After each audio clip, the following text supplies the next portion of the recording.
Ibu rekan guru SD 185 Palembang.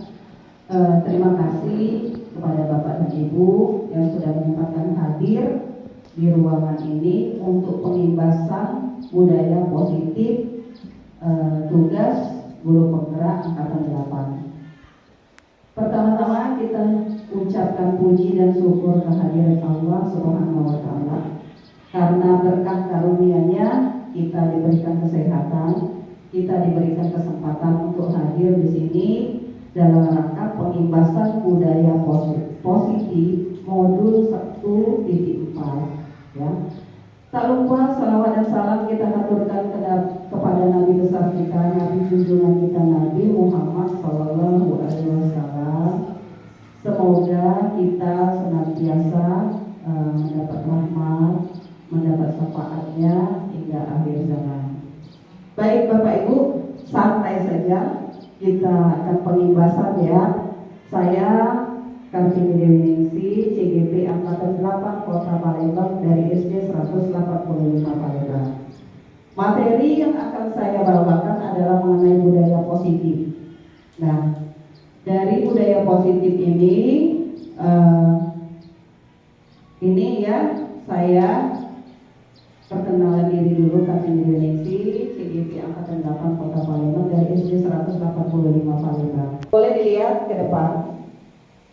Tujuan pengimbasan materi budaya positif dari Diklat CGP Angkatan 8 Kota Palembang. Jadi tujuan saya adalah untuk mengimbaskan. Kedua, mendemonstrasikan pemahaman rekam sejawat mengenai budaya positif di sekolah. Nanti boleh rekan-rekan kita demonstrasi ya mengenai pengimbasan saya. Kemudian menerapkan budaya positif dalam aksi nyata di sekolah. Alhamdulillah nanti kita buat kesepakatan kelas di kelas masing-masing. Kemudian bersifat reflektif dan kritis terhadap budaya positif di sekolah dan senantiasa mengembangkannya sesuai kebutuhan sosial dan emosional murid. Reflektif di sini artinya Bapak dan Ibu guru nanti memberikan aksi nyata bagaimana sih ketercapaian dari hasil pengimbasan, atau di akhir materi nanti boleh Bapak Ibu memberikan saran, masukan tentang pemahaman di materi budaya positif ini. Selanjutnya topik dalam eksplorasi konsep ada beberapa. Ada 6. Yang pertama, disiplin positif dan nilai-nilai kebajikan universal. Kedua, teori motivasi, hukuman dan penghargaan, restitusi. Ketiga, keyakinan kelas. Keempat, kebutuhan dasar manusia dan dunia berkualitas. Kelima, posisi kontrol, restitusi. Kemudian segitiga restitusi. Yang ke-6 ini sering kita lakukan. Kelima juga sering kita lakukan. Keyakinan kelas harus kita jalankan. Kemudian kebutuhan dasar manusia, inilah yang menyebabkan mengapa murid-murid kita peserta didik membuat suatu ulah, membuat suatu masalah di sekolah. Itu ada penyebabnya. Bagaimana seorang guru bisa mengatasi itu dengan 5 posisi kontrol, ya. Kemudian mengatasinya dengan metode segitiga restitusi. Ya, baik Bapak Ibu, kita mulai aksi kita pada hari ini. Ini ya pembelajaran pertama, disiplin positif dan nilai-nilai kebajikan yang universal. Nah, di depan sudah ada ya dijelaskan.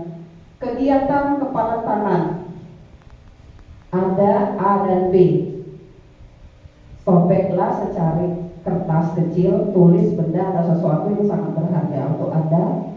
Letakkan di salah satu tangan, genggam benda dengan segala daya upaya. Buatlah sebuah kepalan.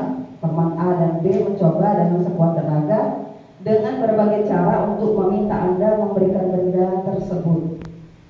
B bisa membujuk, mengancam, merayu, menyuap apa saja agar dapat membuka kepalan tangan Anda. Nah, ini perubahan paradigma. Sekarang saya minta Bapak dan Ibu guru untuk memperagakan yang ada berperan sebagai A, ada berperan sebagai B. A memegang kepala, yang B buka, terserah ngomong apa. Siapa yang mau? Ami, satu lagi apa? Medi ya. Seolah ada sesuatu. Medi A memegang kepala tangan, Ami membukanya, terserah ya. Ya, Ami yang buka tangan ini Medi. Ya buka. Ya. Boleh. Jangan boleh memaksa, boleh pakai omongan, pakai ucapan, terserah. Pak Medi, ini yang dalam ini narkoba bukan? Coba mengingat dulu. Bukan? Beneran? Nggak bisa, kita bukan dulu Pak Medi. Boleh Pak Medi pakai suara. Tidak, aku tidak mau. Ya, seperti itu. Jangan. Pokoknya lepaskan kata Amin. Seperti itu, boleh ya. Apa harus bisa bukan? Boleh iya, boleh tidak. Ya, boleh iya, boleh tidak. Kalau Amin sudah menyerah, si B sudah menyerah, ya sudah. Seperti itu. Berarti kita bawa kantor polisi Pak. Nggak bisa buka. Nggak bisa pastikan. Ya. Nah, ini sudah terbuka. Kita lagi Bu. Silakan. Kita lihat usaha si Ami ya. Ya, si B. Ami si B. Sebagai guru yang baik, kita harus hidup sehat. Bagaimana usaha Ami kita lihat? Berhasil kan? Narkobanya ini Pak Medi. Berhasil kan? Dia sudah ketahuan ini Pak Medi. Nah, Berhasil atau tidak? Kita lihat. Nah, sudah ketahuan Bu. Nah, Sudah. Tepuk tangan untuk Ami dan Medi. Ya, silakan duduk ya. Baik, terima kasih Bapak Ibu. Apa filosofi yang kita bisa ambil dari dua aktor tadi yang memperagakan perubahan paradigma? Apa yang bisa kita ambil? Boleh ambil mic-nya dia? Ya. Kalau secara paksa, saya itu tidak menerima. Iya. Tidak rela kalau secara paksa itu. Iya, tidak rela. Terus ada lagi tidak yang berpendapat selain Medi? Ya, Ami, silakan. filosofinya menurut saya Bu, jangan terlalu percaya setiap omongan orang lain. Iya. Itu. Ada lagi? Iya, Wira, silakan Wira. Jadi kalau seperti Pak Ami bisa dirayu, biar Pak Medi bisa membuka jangan dipaksa. Oh ya baik, harus melakukan pendekatan persuasi. Iya, terima kasih untuk Wira, Ami, dan Medi. Nah, kita simpulkan semua jawabannya benar semua. Kenapa? Ini menandakan nanti ada kontrol dari dalam diri kita secara eksternal itu dari luar. Ami eksternal dari luar, dia memaksa. Tadi kan cara dia memaksa.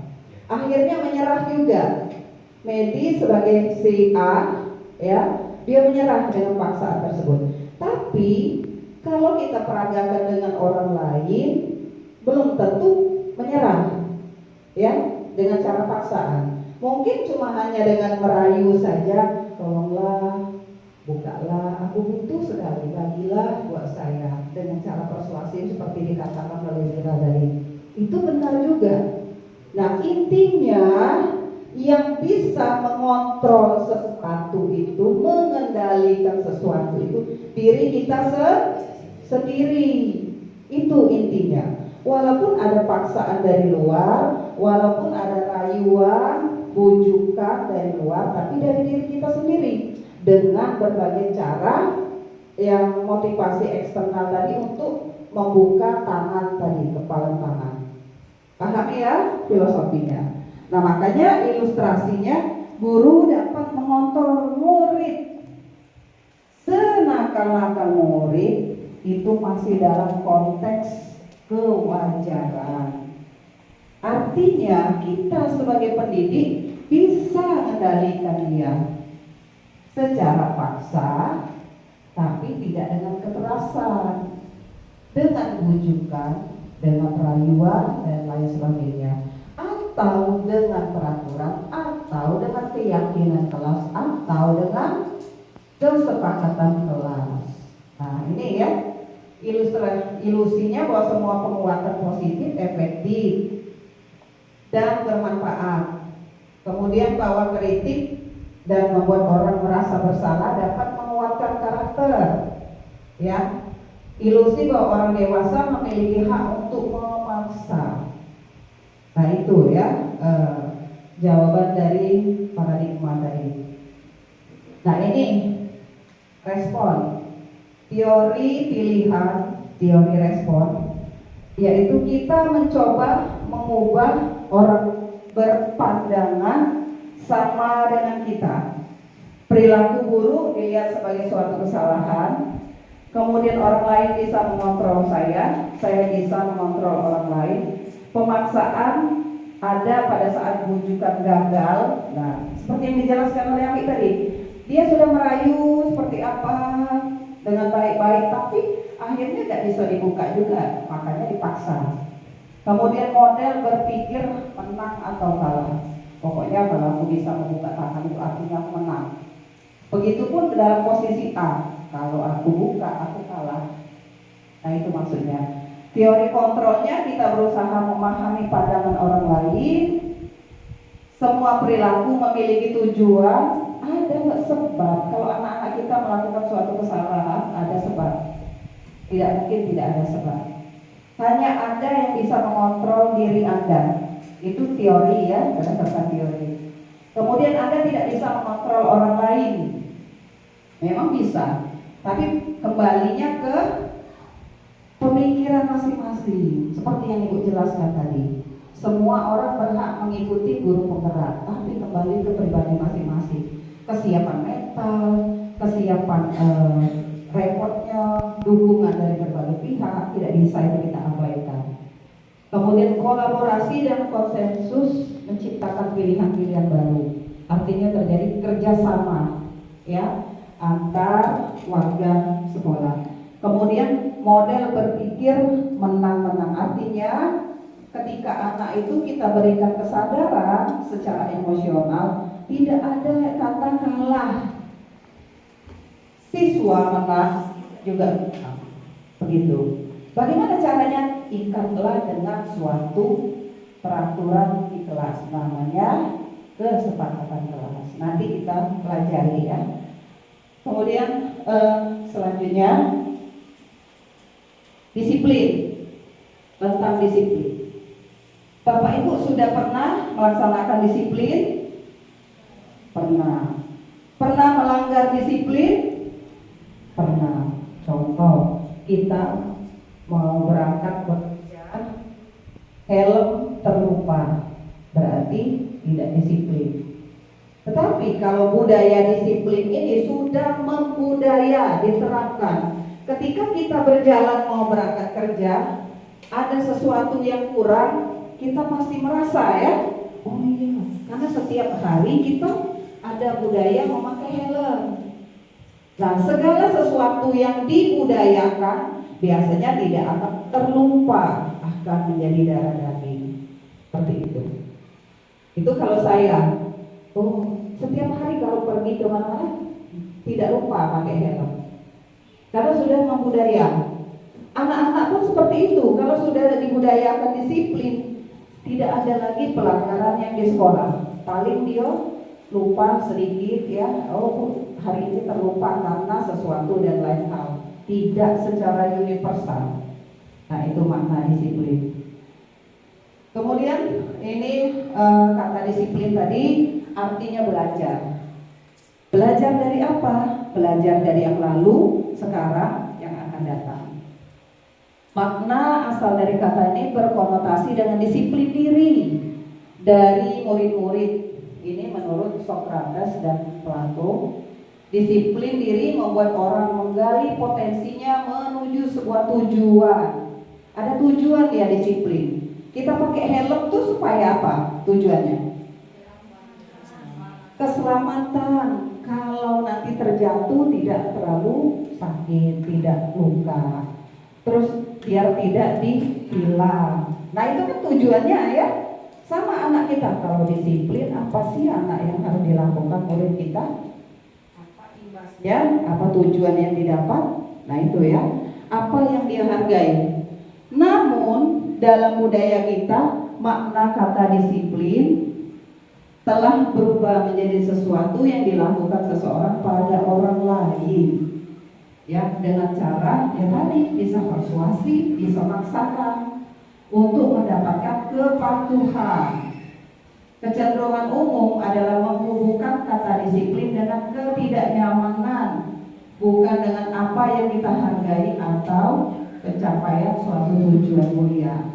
Contoh, kalau kita tidak disiplin ke jalan raya tidak pakai helm, akhirnya cemas, nanti ada polisi yang menilang, pasti pikirnya seperti itu, kayak kucing-kucingan ya. Nah sama dengan anak kita, kalau dia tidak membudaya disiplin itu, pasti anak kita tuh juga merasakan seperti itu ya. Ada rasa ketidaknyamanan di sini, bukan apa yang kita hargai atau pencapaian suatu tujuan. Berarti tidak timbul kesadaran dari dalam diri anak tersebut. Kemudian ini nilai kebajikan. Nilai kebajikan ini adalah sifat positif manusia yang merupakan tujuan mulia yang ingin dicapai setiap individu. Ya. Setiap perilaku perbuatan memiliki tujuan. Dengan mengaitkan nilai kebajikan yang diyakini seseorang, maka motivasi dari dalam diri intrinsiknya akan terbangun, ya, mengaitkan nilai kebajikan yang diyakini oleh seseorang, makanya nilai dari dalam diri intrinsiknya, motivasinya akan terbangun, tercurah, teraplikasi, sehingga menggerakkan motivasi dari dalam untuk dapat mencapai tujuan mulia yang diinginkan. Contoh nilai kebajikannya yang kita kenal dalam profil pelajar Pancasila. Urutannya pertama, beriman bertakwa. Nanti akan membentuk akhlak yang mulia. Kalau anak beriman bertakwa, terbentuk akhlak yang mulia. Mandiri, bernalar kritis, berkebinekaan global, gotong royong, kreatif. Apalagi nilai-nilai kebajikan itu selain dari profil pelajar Pancasila? Apa? Tanggung jawab, gotong royong, percaya diri, apalagi yang positif, semua hal-hal yang positif. Nah, itu harus dimunculkan dalam diri anak kita, nilai-nilai kebajikan universal. Ini bisa muncul dari dalam diri, dengan catatan kita sebagai pribadi punya rasa disiplin. Nah, bagaimana disiplin itu bisa muncul? Ya itu tadi, dengan kebiasaan. Ya, nilai disiplin itu muncul dengan kebiasaan. Nah, ini bisa keluar dengan budaya positif tadi, dengan disiplin bisa muncul. Ya, biasanya aksi nyata dari Bapak dan Ibu guru memberikan contoh pada anak didik. Itu ya salah satu contohnya. Kemudian sekarang masuk ke materi kedua, tanpa terasa sudah masuk ke motivasi, hukuman, penghargaan, dan restitusi. Kira-kira sebelum kita melanjutkan ini, apa yang dimaksud dengan hukuman atau penghargaan? Apa bedanya? Ada yang bisa apa? Hukuman atau penghargaan? Siapa yang bisa? Silakan Mira. Menurut pendapat saya itu kalau hukuman itu sesuatu yang dibanggakan diberikan apabila seseorang itu ada kesalahan. Ya. Kalau penghargaan itu jika seseorang itu ada apa namanya, prestasi. Ya. Tadi Mira sudah berpendapat bahwa hukuman dilakukan jika seseorang melakukan kesalahan. Kalau penghargaan Jika seseorang memiliki prestasi, maka diberikan penghargaan. Itu juga balik lagi ke motivasi eksternal dan internal. Muncul dari situ. Kok orang bisa dihukum, mendapatkan hukuman? Mengapa harus ada penghargaan? Apakah penghargaan itu baik? Kita lihat dari materinya. Ini ya. Menurut Ki Hajar Dewantara, merdeka itu artinya tidak hanya terlepas dari perintah, akan tetapi juga cakap buat memerintah diri sendiri. Lepas dari perintah, akan tetapi juga cakap buat memerintah diri sendiri. Ini memunculkan kesadaran supaya tidak terjadi hukuman, memunculkan kesadaran. Akhirnya akan mendapatkan penghargaan. Tapi kadang-kadang penghargaan juga salah dilakukan, ya, salah. Nanti anak yang mendapat penghargaan pasti emosionalnya akan berbeda, ya. Banyak contohnya. Jadi emosional seperti apa yang didapat, ya dia tergantung dengan penghargaan. Oh, misalnya kita belajar, saya kan bisa ini, saya berikan ini. Nanti dia hanya tergantung. Ada internal tadi. Kalau bisa anak tidak melakukan sesuatu, tidak melakukan kesalahan, ya, itu filosofinya. Nah, dihukum oleh penghargaan. Kita lihat ke depan bahwa penghargaan berlaku sama dengan hukuman, dalam arti meminta atau membujuk seseorang melakukan sesuatu untuk memenuhi suatu tujuan tertentu dari orang yang meminta atau membujuk. Dorongannya eksternal dan akan ada faktor ketergantungan berapa dampak dari pemberian penghargaan. Yang pertama, pengaruh jangka pendek dan jangka panjang. Artinya kalau anak itu tergantung terus dengan penghargaan, ya kita sebagai guru nanti ketika kita tidak memberikan penghargaan, anak jadi semangatnya berkurang. Motivasi dari dalam diri berkurang juga. Penghargaan menghukum. Bagaimana itu? Penghargaan menghukum. Penghargaan menghukum. Ya, itu kadang-kadang kalau kita lihat di sini yang mana penghargaan, yang mana menghukum, ya. Jadi secara ini konotasinya negatif, bukan yang positif. Penghargaan mengurangi ketepatan. Ya, tujuan tadi memotivasikan dari dalam diri, bukan karena imbalan, ya. Dihukum juga karena ketakutan. Tujuan kita mengimbaskan budaya positif ini agar muncul kesadaran dari dalam diri murid. Penghargaan tidak efektif. Penghargaan bisa merusak hubungan. Contoh misalnya, anak kita diberikan ini penghargaan, kasih terus. Nanti yang lain, masa dia terus yang diberikan, aku tidak. Itu merusak hubungan antar mereka. Kapan penghargaan itu boleh dilakukan? Dengan murid, dengan siapapun, tapi secara keseluruhan. Bagus sekali nak, hari ini kamu semuanya aktif dan lain sebagainya. Nanti di modul berikutnya itu pembelajaran berdiferensiasi, artinya semua metode dimasukkan dalam satu rangkaian kegiatan. Jadi yang kinestetik, hobi bergerak muncul, yang di bidang akademik juga muncul, yang keahlian dia menggambar juga terpancar. Jadi penghargaan itu dilakukan secara menyeluruh tanpa memilih-milih satu atau beberapa orang. Nah ini ya, diberi pengakuan secara khusus, pribadi, konsisten, dan berproses. Selanjutnya perbedaan hukuman dan konsekuensi. Nah kita lihat ke depan. Ciri hukuman, sesuatu yang menyakitkan harus terjadi. Jadi kalau anak yang merasa dihukum, dia merasa rendah diri, merasa malu, merasa terkucil dan lain sebagainya. Konsekuensi, sesuatu yang harus terjadi. Misal, kalau saya tidak mengerjakan tugas, konsekuensinya saya ketinggalan materi pelajaran.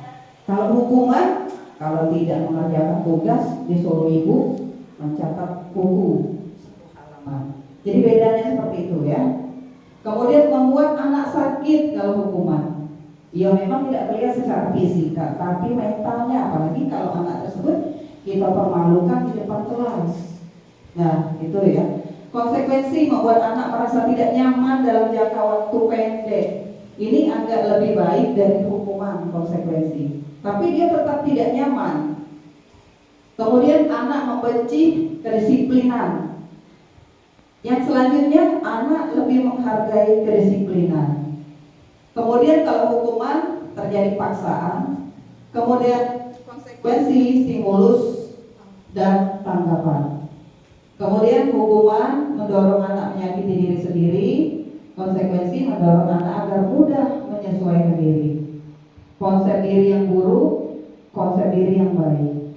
Kemudian di hukuman anak belajar untuk menyembunyikan kesalahan.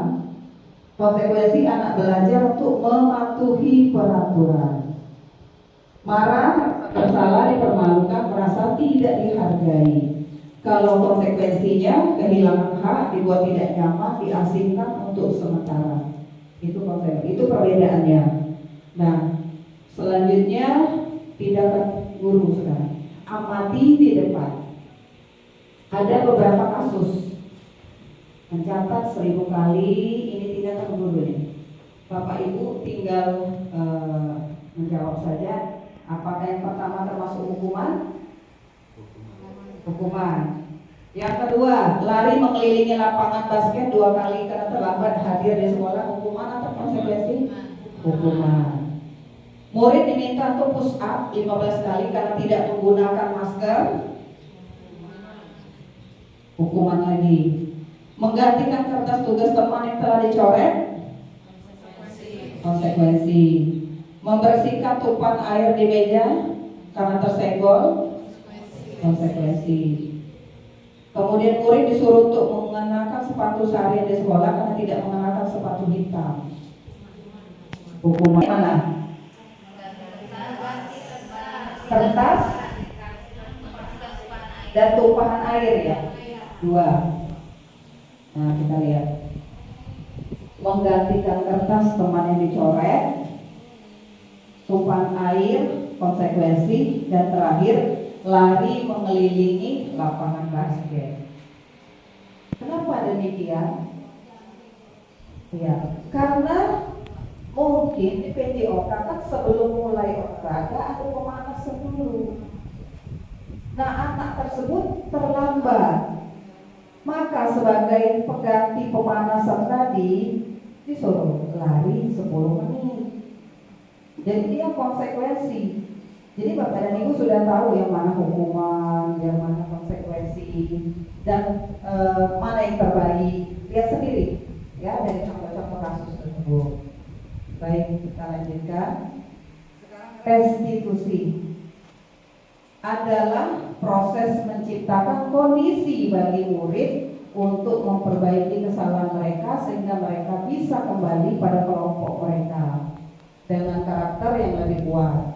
Juga merupakan proses kolaboratif yang mengajarkan murid untuk mencari solusi untuk masalah mereka dan membantu murid berpikir tentang seperti apa yang mereka ingin menjadi tujuan mulia dan bagaimana mereka harus memperlakukan orang lain. Jadi maknanya itu sangat dalam dan bagus. Dia menciptakan kondisi bagi murid untuk memperbaiki kesalahan mereka. Itu ada caranya ya. Nah ini perbedaannya. Hukuman, konsekuensi, restitusi, kita bandingkan semua. Contoh yang pertama, hukuman. Sesuatu yang meyakinkan harus terjadi. Konsekuensi, sesuatu harus terjadi. Restitusi merupakan pilihan. Kemudian yang kedua, tidak nyaman. Konsekuensi tidak nyaman. Restitusi menguatkan untuk murid dalam jangka waktu yang panjang. Lihat di bagian akhir. Hukuman bersifat negatif. Konsekuensi netral, tengah-tengah. Berarti bukan suatu pilihan. Tapi sering juga dilakukan oleh guru ya. Yang paling banyak dilakukan oleh Bapak dan Ibu guru itu hukuman. ubah. Bagaimana caranya nanti sampai materi terakhir ini ya. Konsekuensi ada juga, tapi jarang yang paling banyak hukuman. Yang bagus itu restitusi, budaya positif. Nah ini ya, cirinya ada 9. Untuk menebus kesalahan, tapi belajar dari kesalahan. Bagaimana anak bisa menyadari bahwa dia kemarin salah? Kemudian memperbaiki hubungan, tawaran bukan paksaan. Seperti itu. Kalau ada tawaran, tolong bukalah. Pasti nanti yang kepala tangan tadi akan sendirinya terbuka. Dengan cara ada kesadaran dari dalam diri dia. Artinya semua bisa dilakukan dengan kolaborasi, kerjasama, ya, komunikasi. Syarat kita tuh cuma 2, kolaborasi dan komunikasi. Tanpa komunikasi terjadi miskomunikasi, salah paham terus. Begitu juga dengan murid. Murid kita melanggar, kita kasih hukuman atau konsekuensi, tanya dulu penyebab dia. Buat anak itu bertanggung jawab dan muncul cara dari dalam diri dia. Baik ibu, besok saya tidak akan lagi memakai sepatu warna merah. Saya akan, apa yang akan kamu lakukan? Itu di segitiga restitusi. Saya akan memakai sepatu saya warna hitam. Jika mencuci sepatu, saya akan menjaganya supaya kering. Diri mencari kebutuhan dasar yang mendasari tindakan. Cara yang paling baik fokus pada karakter, bukan pada tindak. Artinya memunculkan karakter, nilai-nilai kebajikan dari murid tadi. Kemudian berfokus pada solusi yang 8. Jadi anak itu menemukan solusinya sendiri, tapi bapak dan ibu guru menggiring sehingga anak itu tercetus solusi dari dalam diri. Kalau solusi itu muncul dari dalam diri anak, mudah-mudahan keyakinan kelas yang dia buat nanti akan dia taati, bukan karena takut dihukum, bukan karena konsekuensi tadi. Inilah maksud pengimbasan budaya positif. Mengembalikan murid yang berbuat salah pada kelompoknya. Jadi anak tidak minder, tidak malu karena dia sudah melakukan kesalahan, ya. Kemudian, ya, kita sudah masuk ke keyakinan kelas, pembelajaran yang ketiga. Nanti kita buat. Ini bedanya. Keyakinan kelas adalah merupakan kesepakatan kelas yang diyakini bersama oleh guru dan murid selama proses pembelajaran.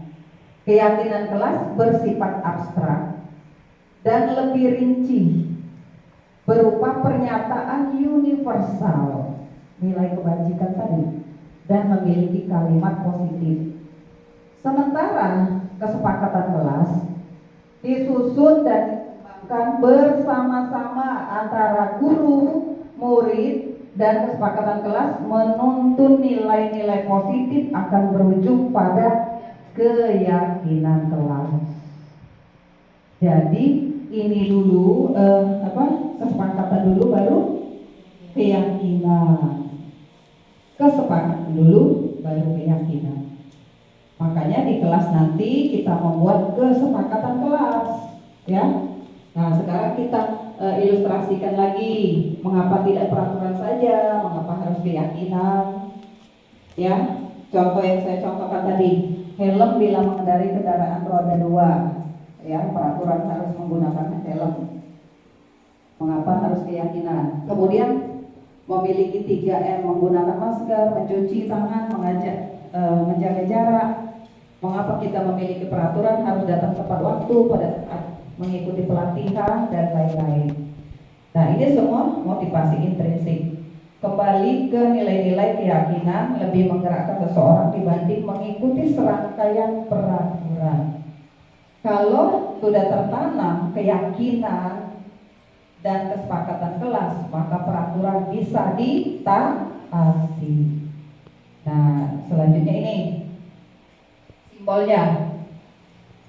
Yang menentukan dulu adalah peraturan kelas, kemudian keyakinan kelas, baru lingkungan positif, baru budaya positif. Nah ini berarti intinya peraturan kelas itu atau kesepakatan kelas. Peraturan itu maksudnya kesepakatan kelas. Intinya, ya biasanya kalau kesepakatan kelas kalimatnya lebih panjang. Kalau keyakinan singkat, disiplin, bertanggung jawab. Nah itu mengandung unsur nilai kebajikan, nilai positif. Bagaimana kita membuat kesepakatan kelas nanti ya kita jelaskan lagi di modul ini. Nah ini selalu contoh peraturan. Selalu kembalikan buku ke tempatnya. Dilarang mengganggu orang lain. Hadir di sekolah 15 menit. Nah ini kira-kira keyakinannya apa coba? Selalu mengembalikan buku ke tempatnya. Kira-kira apa? Tanggung jawab. Benar sekali. Tepuk tangan lah untuk Ibu Sri. Benar sekali, tanggung jawab. Jadi tanggung jawab itu uraian di kesepakatan kelasnya banyak. Mengembalikan buku pada tempatnya, apalagi piket kelas, uraiannya itu tadi. Tapi keyakinannya bertanggung jawab. Disiplin, apa uraiannya di kesepakatan kelas? Datang tepat waktu. Jadi membuat kalimatnya jangan ada tidak makan di kelas, jangan. Tapi kita ubah ke kalimat yang positif, makan pada saat jam istirahat. Tidaknya dibuang. Konotasi negatif, kata-kata kalimat negatifnya dibuang. Jadi positifnya saja. Jadi paham ya apa beda keyakinan sama kesepakatan? Ya, alhamdulillah. Ini juga gunakan masker, berarti disiplin. Kalian benar gak? Nah, ternyata benar. Yang pertama tanggung jawab, dilarang mengganggu orang lain, berarti menghormati orang lain. Kemudian hadir di sekolah, menghormati orang lain, disiplin juga, komitmen. Dilarang melakukan kekerasan, keselamatan dan lain sebagainya, menghormati orang lain. Kemudian dilarang menggunakan narkoba, kesehatan. Ini juga sama ya, banyak samanya, gunakan masker, kesehatan, keselamatan. Nah kalau keyakinan kelas seperti ini dia. Tapi yang kita harus buat di kelas, dirincikan lagi biar anak-anak, dijelaskan lagi biar anak-anak kita ngerti, lebih paham uraian dari tanggung jawab dari apa. Nah itulah yang kita buat. Biasanya kesepakatan kelas ya minimal, ada minimalnya, minimal 5 atau 6. Lebih juga baik, tapi jangan terlalu banyak. Maksimal 8 lah, maksimal aja 10. Nah sudah kita buat ya kesepakatan kelas, anak-anak menandatangani kesepakatan tersebut. Di papan tulis dibuat, oh ini anak, daftar anak yang sudah setuju ya untuk membuat kesepakatan. Ini contohnya. Bisa kita lihat mengamalkan ajaran agama untuk kebaikan. Kemudian rasa aman adalah hak setiap orang, tertib saat belajar mengajar, menjaga kebersihan diri, kelas dan lingkungan sekolah, menciptakan suasana yang sejuk dan sejuk teduh di lingkungan sekolah. Kemudian saling mengingatkan, mendukung dan membantu antar sekolah, menata ruang kelas dengan gambar-gambar edukasi yang menarik. Nah ini disesuaikan dengan keseragaman anak-anak. Jadi anak-anak diajak berkumpul, diajak diskusi, biar pendapat dia keluar. Nanti guru yang memandu, mengarahkan. Nah ini kita jadikan seperti ini. Jadi anak tahu. Sudah kita buat kesepakatan kelas, kita tanda tangan.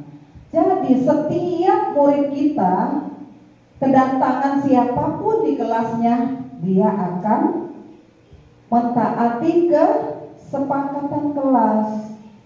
Makanya tidak akan kita temui lagi murid yang kalau pelajaran ini cuek, dia kalau bapak ini masuk, dia malas. Karena ada kesepakatannya. mengikuti pelajaran dengan baik. Siapapun yang masuk ke kelas tersebut dia akan mengikuti. Karena apa? Ada kesepakatan yang dia janjikan secara bersama-sama. Jadi intinya kita ajak siswa ini untuk berjanji tidak akan melakukan kesalahan. Jadi harus muncul dari dalam dirinya. Nah, sekarang kebutuhan dasar manusia ada 5. Ketika seorang murid melakukan sesuatu perbuatan yang bertentangan dengan nilai-nilai kebajikan atau melanggar peraturan, hal itu sebenarnya dikarenakan mereka gagal memenuhi kebutuhan dasar mereka. Ada 5. Yang pertama kasih sayang, kedua kesenangan, ketiga penguasaan, kebebasan, dan bertahan hidup. Nah, kemudian kita jelaskan lagi ya. Nah, kebutuhan untuk disayangi dan diterima meliputi kebutuhan akan hubungan, koneksi sosial, kebutuhan untuk memberi dan menerima kasih sayang, dan kebutuhan untuk merasa menjadi bagian dari suatu kelompok. Jadi, misal anak melakukan kesalahan di sekolah, ada kan anak dia minta perhatian terus, Bu. Itu mereka butuh kasih sayang. Mungkin di rumah orang tua dia terlalu sibuk sehingga tidak memperhatikan, itu tidak terpenuhi kebutuhan kasih sayang tadi. Kemudian kesenangan, kebutuhan untuk mencari kesenangan, bermain, tertawa, dan lain sebagainya. Mungkin di rumah dia banyak aturan, dilarang bermain, belajar, tidur jam berapa, diatur semua. Nak tidur ini dulu, gosok gigi dulu, matikan lampu, banyak sekali aturan. Jadi ketika dia di tempat lain dia merasa bebas. Aku pengen di rumah tidak bisa tertawa karena dimarah, tidak boleh nonton TV, tidak boleh main HP, tidak boleh semua. Nah, muncul masalah, dia membuat ulah di mana? Di sekolah. Jadi dia tidak senang, jadi dibuat ulah. Pas nyampe ke sekolah dia main-main, colek-colek temannya. Jadi ada motif kenapa anak itu membuat suatu kesalahan. Kemudian kebutuhan yang ketiga adalah kebutuhan dengan kekuatan mencapai sesuatu menjadi kompeten, ya. Ini yang ketiga tadi. Nah, ini penguasaan. Ini logo atau simbolnya. Nah, kebutuhan ini berhubungan dengan kekuatan untuk mencapai sesuatu. Kompeten menjadi terampil, diakui prestasi dan keterampilan kita didengarkan dan memiliki rasa harga diri. Nah, ini biasanya di kelas ada anak yang mau menonjol ya di kelas. Pokoknya itu saja. Nah, ada anak dan lain sebagainya itu ya. Nah, anak itu perlu ada yang tadi yang ketiga, penguasaan. Dia ingin menonjolkan diri. Mungkin di rumah tidak pernah dihargai, selalu berpendapat disalahkan terus oleh orang tuanya. Jadi dia butuh penghargaan itu di sekolah. Ada kan ya kita, Bu, pokoknya diapresiasi dengan kita, dikit-dikit tanya dan lain sebagainya. Ada motifnya. Tanpa dia ngomong itu refleks keluar dari dalam diri dia. Ada anak yang seperti itu. Ya. Kemudian yang keempat, mungkin di rumah tidak boleh keluar, dikurung terus. Itu Ibu lihat dan lain sebagainya. Kebutuhan akan kemandirian, otonomi, memiliki pilihan dan mampu mengendalikan arah hidup seseorang. Jadi ketika di sekolah dia sering melanggar peraturan keyakinan kelas atau kesepakatan kelas tadi, karena dia pengen bebas. Di rumah dikekang terus, yang serba tidak boleh dan lain sebagainya. Nah, itu yang kelima, bertahan hidup. Misalnya kesehatan, rumah, makanan, biologis dan lain sebagainya. Contoh dalam suatu kasus, ada anak yang mungkin kita melihat ya, anak itu ketika temannya makan Kadang-kadang dia tidak minta, tapi langsung dia tarik. Ada enggak? Ada enggak seperti itu? Ada. Nah itu, pertama, kemungkinan dia ingin yang kita lihat dulu di sini, penguasaan atau bertahan hidup. Mungkin apa yang dimakan oleh temannya belum pernah dia rasakan. Itu ya. Jadi dia ingin merasakan seperti itu. Cuman caranya dia tidak tahu. Nah, mudah-mudahan dengan kasus seperti itu kita bisa memposisikan dia sehingga muncul kesadaran tadi dengan apa? Kesepakatan kelas. Ya. Dua syaratnya kolaborasi dan komunikasi. Nanti kita panggil anak yang seperti itu, ya kita ajak diskusi. Ya, ini materi kelima adalah posisinya. Ini sering kita lakukan. Kalau kita sebagai penghukum sering catat buku ini sampai 2 halaman, atau berdiri di situ dulu ya, hormat bendera. Kalau terlambat, kemudian membuat anak rasa bersalah atau sebagai teman, anak kita posisikan sebagai teman sehingga dia tidak canggung. Kita sebagai pemantau, kita sebagai manajer. Nah, kita lihat mana yang terbaik. Nah ini, sebagai penghukum menghardik, membuat rasa bersalah, berceramah, mengatakan seharusnya ibu kecewa. Ibu kecewa dengan kamu karena kamu melakukan seperti itu. Kalau menghukum marah-marah ya, membentak, menghardik. Awas ya kamu ya, kalau terlambat lagi awas, kata-kata seperti itu. Tapi kalau membuat rasa bersalah, saya kecewa denganmu, kamu sudah telat seperti ini, ibu sudah maafkan loh, udah 2 kali. Nah itu membuat rasa, jadi anak tadi tertunduk, ya kan, sudah bersalah memang. Sebagai teman, jangan lagi nak yo kita melakukan hal itu dan lain sebagainya. Tadi memposisikan sebagai teman. Jadi ketika temannya tidak ada, dia tergantung.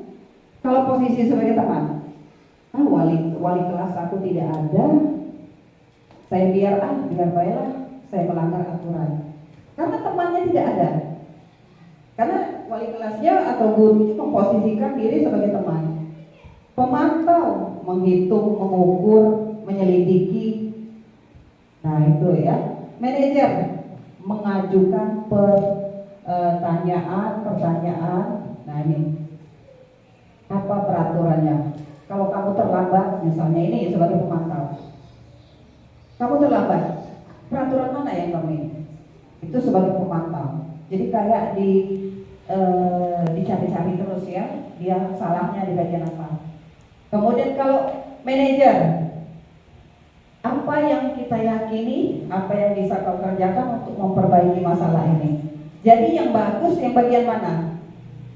Sebagai manajer, benar sekali. Nah, fungsi manajer itulah yang terbaik bagi Bapak dan Ibu guru. Buat kesepakatan kelas, fungsikan anak kita sebagai manajer. Pahami 5 kebutuhan dasar siswa tadi. Penyebab anak melakukan kesalahan tadi ada 5. Ya. Nah, kemudian ini lihat pernyataan. Saya kecewa sekali denganmu. Siapa yang mengatakan membuat orang merasa bersalah? Kalau sebagai penghukum, kamu tidak pernah benar melakukannya, salah terus. Ada kan seperti itu? Demi ibu ini wali kelasmu, jangan ribut ya. Nah itu sebagai teman, tanpa sadar kita pernah mengucapkan itu kan. Nah kemudian apakah kamu mau mendapatkan stiker bintang hari ini? Pemantau. Siapa yang mau dapat stiker bintang? Tepuk tangan yang meriah dari saya. Pemantau. Awas ya kalau tidak terdengar tepuk tangan yang meriah atau kamu bisa mengerjakannya. Nah itu sebagai pemantau. Manajer, bagaimana kamu bisa menyelesaikan masalah ini? Harus ada solusi dari dalam diri si anak. Nah sekarang segitiga restitusi. Jadi segitiga ini ada 3 ya, ada 3. Ini simbolnya nilai-nilai yang kita sepakati. Kamu ingin menjadi orang seperti apa? Kamu bukan satu-satunya yang pernah melakukan ini dan lain sebagainya. Inilah yang cara Bapak dan Ibu menyelesaikan kasus. Penting sekali. Jadi jangan sebagai penghukum, jangan sebagai teman. Jadi posisikanlah di segitiga restitusi untuk mengatasi masalah siswa. Posisikan diri sebagai manajer. Ya, ini kalimat-kalimatnya. Nah, menstabilkan identitas seperti ini.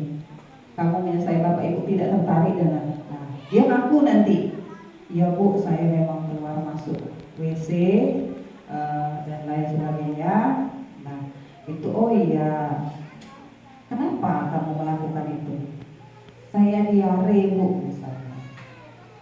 Tapi memang benar apa yang kamu lakukan. Siapapun kalau lagi diare tidak bisa ditahan, makanya keluar masuk WC tersebut toilet. Tapi Ibu membenarkan apa yang kamu lakukan, tetapi nah ada tetapinya. Tapi kamu harus izin dulu dengan guru yang bersangkutan. Ya. Kemudian validasi kebutuhan. Ya. Jadi dia nanti mengakui, anak ini mengakui, ya Bu, saya keluar masuk WC dan ya. Lalu kita jawab, kamu bisa saja kan melakukan hal yang lebih buruk, tapi kamu tidak melakukannya. Ya. Ibu sadar kamu melakukan itu tergesa-gesa. Masih untung kamu tidak tanpa izin misalnya keluar kelas, hanya dalam kelas. Jadi kita posisikan anak kita itu walaupun melakukan kesalahan tetap kita hargai, tidak melakukannya lebih parah lagi di luar itu. Jadi Bapak dan Ibu guru harus mencari solusi, kata-kata yang tepat di validasi ini menyebabkan anak tersebut tidak merasa bersalah. Ya, walaupun kamu melakukan kesalahan demikian, Ibu masih bersyukur kamu tidak melakukan hal di luar itu, misalnya minggat tanpa izin guru atau apa tanpa Ibu tahu keterangan kamu. Nah, seperti itu. Itu validasi kebutuhan. Bagaimana ketika kamu diare nanti apa yang kamu lakukan? Jadi cari solusi apa yang harus kamu lakukan. Anak tersebut dia akan mencari solusi. Saya akan menjaga pola makan saya di sekolah. Itu menanyakan keyakinan. Oh iya bagus. Saya akan menjaga pola makan saya di sekolah. Saya tidak akan makan yang pedas lagi. Saya tidak akan makan sembarangan lagi. Terus apa lagi? Saya akan izin jika saya diare dari rumah, memberitahu orang tua, guru. Jadi keyakinan itu ditumbuhkan dari dalam diri siswa. Menjaga sikap itu tapi tambahkan sikap yang lain yang baru. Maka kamu berpikir, kamu belajar cara lain untuk mendapatkan yang kamu butuhkan tanpa harus memukul. Jadi tidak boleh kasar. Masalah siswa dengan segitiga restitusi tadi. Nah ini ya, setiap orang pasti melakukan kesalahan dan lain sebagainya. Oke Bapak Ibu guru, ya sekarang materi kita hampir berakhir. Kita refleksi dulu. Kira-kira materi ini sudah pernah didapatkan atau belum? Belum didapatkan. Berarti ini pengalaman yang pertama, tetapi bukan berarti kita tidak pernah melaluinya, melakukannya sudah. Hanya saja penegasan konsepnya. Oh ini konsepnya, ini seperti apa. Nah saya minta pendapat dari Bapak dan Ibu guru. Materi mana yang menurut Bapak dan Ibu guru yang paling penting? Yang penting menurut Bapak dan Ibu guru. Nah, ini materinya, yang mana yang kira-kira yang penting? Kalau menurut saya ya Bu, yang penting menurut saya itu kebutuhan dasar manusia. Alasannya? Alasannya karena seringnya berinteraksi dengan anak, jadi menurut saya semakin saya mengetahui apa saja kebutuhan anak, itu membuat saya lebih menghargai dan lebih memahami apa saja yang diperlukan oleh anak saya. Oh ya, jadi menurut Pipin bahwa kebutuhan dasar manusia itu akan kita lebih menggali potensi penyebab anak tersebut melakukan sesuatu hal ya. Baik, ada lagi yang berpendapat, silakan. Yang mau berpendapat yang mana kira-kira yang penting kita refleksi dari pemaparan saya, dari pengibasan saya hari ini. Kita refleksi kira-kira yang mana? Ada yang berpendapat Diana? Menurut saya untuk teori motivasi, hukuman, dan penghargaan serta restitusi.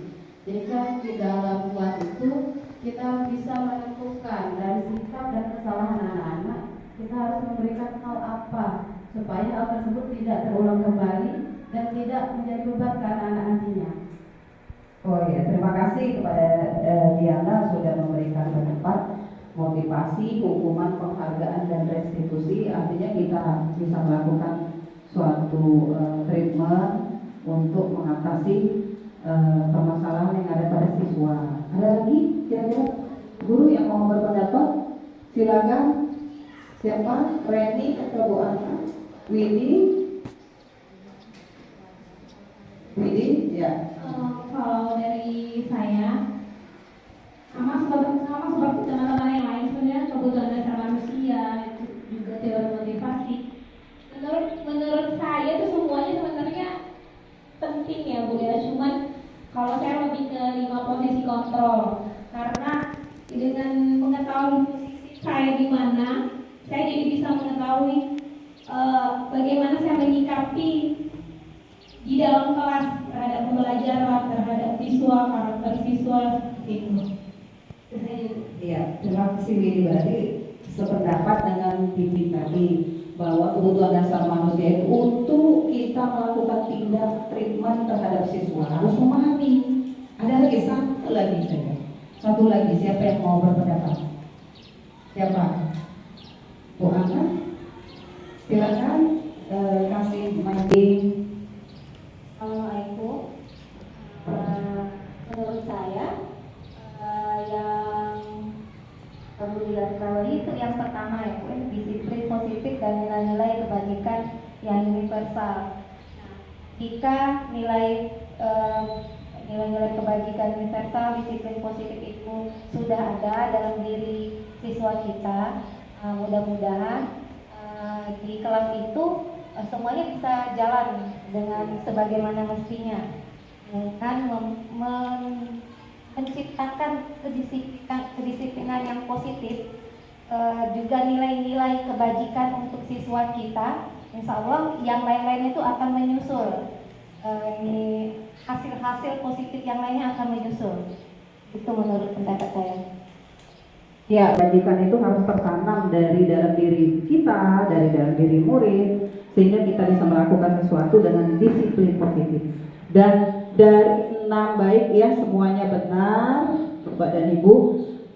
1 sampai 6 itu punya porsinya masing-masing. Kapan harus melakukan segitiga restitusi? Ketika kita melakukan suatu treatment atau tindakan terhadap siswa yang bermasalah. Kemudian kebutuhan dasar manusia, kita bisa memahami apa yang dilakukan oleh murid itu pasti ada penyebab. Kemudian keyakinan kelas itu adalah untuk mendisiplinkan siswa, bukan untuk mendisiplinkan siswa.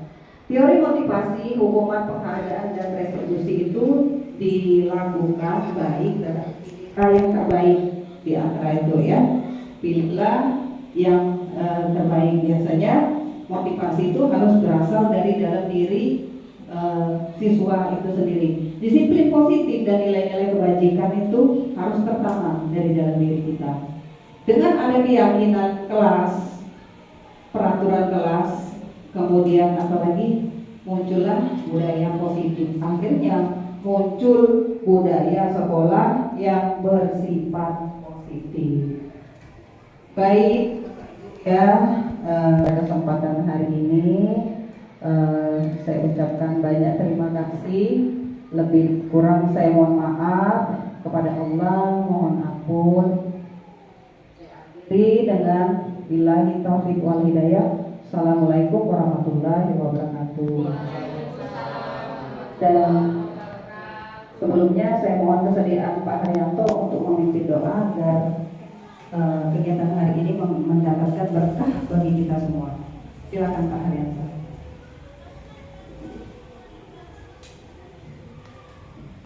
Assalamualaikum warahmatullahi wabarakatuh. Untuk mengakhiri acara hari ini, yaitu presentasi budaya positif atau restitusi, Senin 24 Juli 2023 adalah kita bersama dimulai oleh Allah. Semoga acara hari ini diberkahi Allah dan bermanfaat bagi kita semua. Amin ya rabbal alamin. A'udzubillahi minasyaitonir rajim. Bismillahirrahmanirrahim. Alhamdulillahi rabbil alamin. Wassalatu wassalamu ala asyrofil anbiya'i wal mursalin wa ala alihi wa sahbihi ajma'in. Hamdan syakirin, hamdan na'imin, hamdan yuwafi ni'amahu wa yukafi mazidah. Ya Rabbana lakal hamdu kama yanbaghi li jalali wajhikal karim wa li sultanik.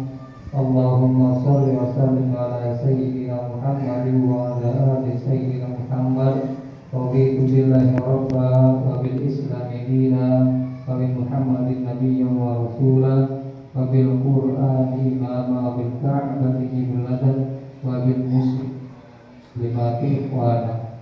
Allahumma ighfir lana dhunubana wa liwalidina warhamhum kama rabbayana shaghira wa li jami'il muslimina wal muslimat wal mu'minina wal mu'minat al ahya'i minhum wal amwat innaka ala kulli syai'in qadir. Allahumma innaka afuwwun tuhibbul afwa ya karim. Allahumma inna nas'aluka al-fawza wal jannah wa na'udzu bika min sakhatika wan nar. Rabbana la tu'akhidhna in nasina aw akhtana. Rabbana la tahmil 'alaina isran kama hamaltahu 'alal ladzina min qablina. Rabbana la tuhammilna ma la nabi wa'fu 'anna waghfir lana warhamna anta maulana wansurna 'alal qawmil kafirin. Rabbana hab lana min azwajina wa dhurriyyatina qurrata a'yun waj'alna lil muttaqina imama. Rabbana zalamna anfusana wa in lam taghfir lana wa tarhamna lanakunanna minal Rabbana atina fid dunya hasanah wa fil akhirati hasanah wa qina adzabannar. Subhanaka rabbika rabbil izzati amma yasifun wa salamun alal mursalin.